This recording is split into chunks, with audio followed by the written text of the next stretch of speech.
My very first job out of college was at this very large insurance company.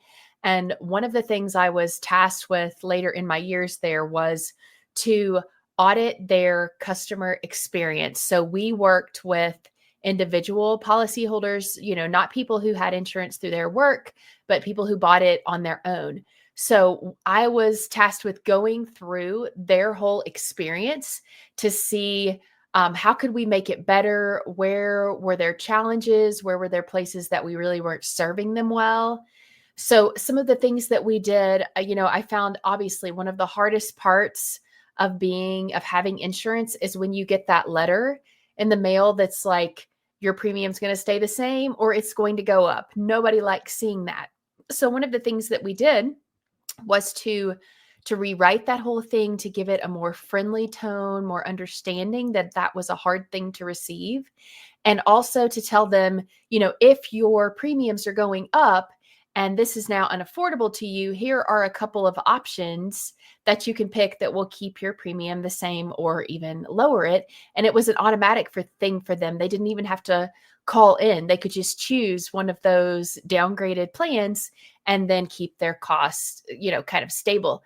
And that was just one of the things. I mean, cost was a huge deal for our customers. So I created this rising costs of healthcare brochure, print. It was really the way to go back in the day. And it was explaining like, these are the reasons health costs are going up. And that just kind of lit the fire for me. I mean, I went to conferences on customer experience and I studied it. And it really ignited a passion in me that this really does make a difference. The experience you are creating for your customers is everything. And so that's why we have been doing this series the past couple of weeks on customer experience. Welcome to the Higher Purpose Marketing Strategy Podcast. If you're frustrated by marketing and want to stand out from your competition, this is the show for you. Every week, we're discussing how to build a plan that attracts your best customers and aligns with your values. I'm your host, Ashley Conway, follower of Jesus, CEO of Be Weird Marketing, marketing coach, and copywriter. I promise to defeat the ick, yuck, and struggle bus feelings you may have about marketing with a few good stories and proven advice. So let's have fun and get to work.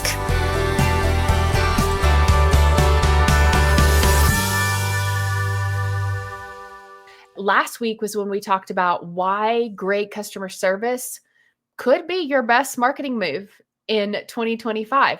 When people feel genuinely seen and cared for, they know that they're more than just a number, a transaction, a purchase, and they are going to stick around and they're going to tell others about how great your business is. So this week, what we're going to do is to get your creative juices flowing.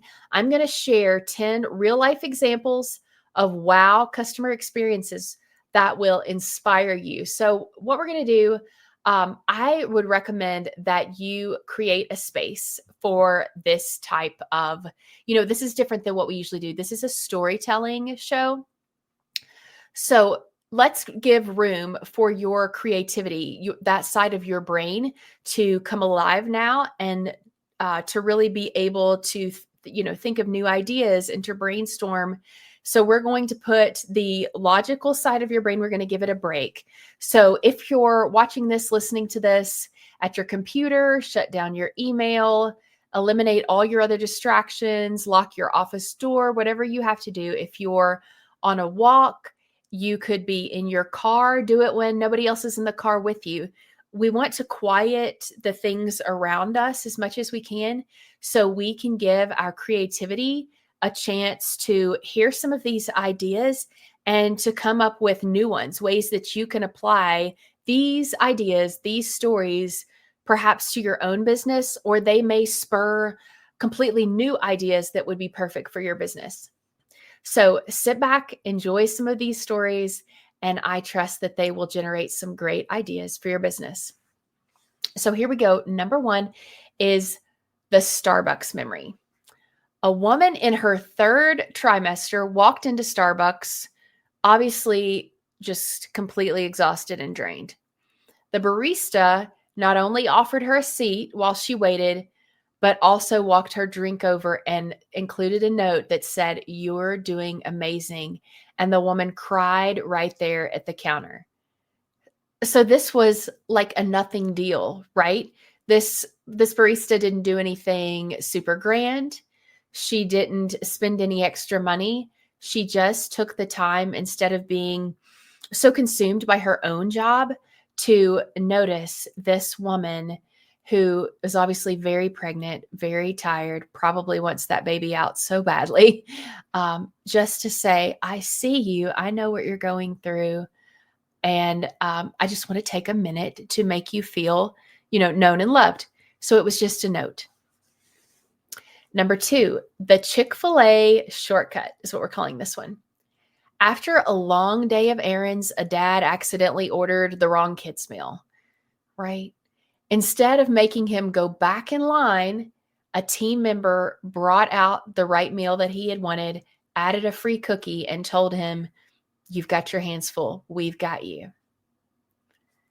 I know these are giving me all like the warm fuzzies. Let's go to number 3, the Zappos rescue.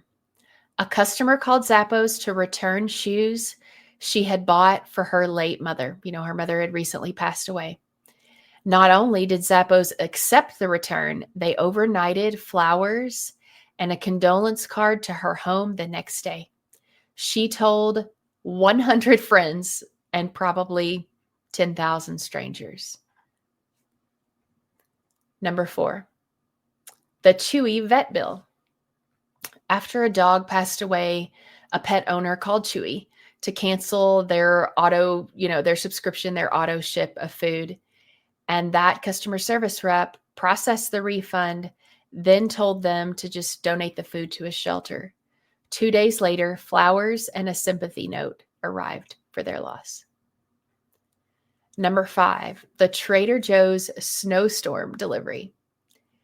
During a storm, an elderly man couldn't get his groceries. His daughter called around, and Trader Joe's, who doesn't normally deliver, made a special exception and brought over soup and essentials free of charge.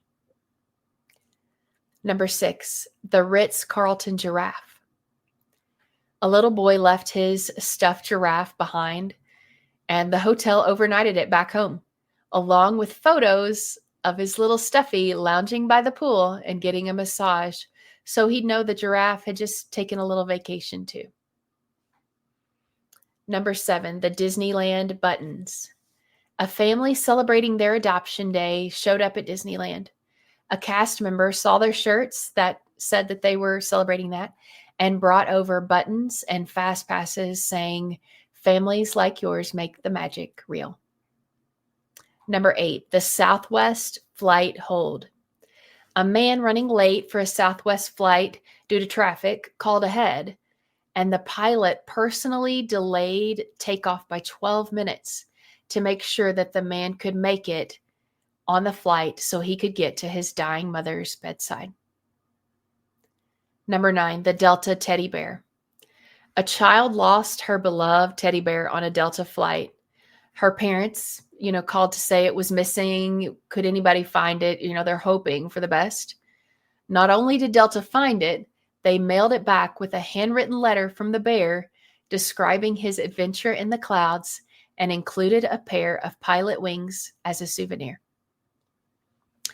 And here's number 10, the Nordstrom tire return. This is the kicker. Years ago, a man walked into a Nordstrom store and tried to return a set of tires.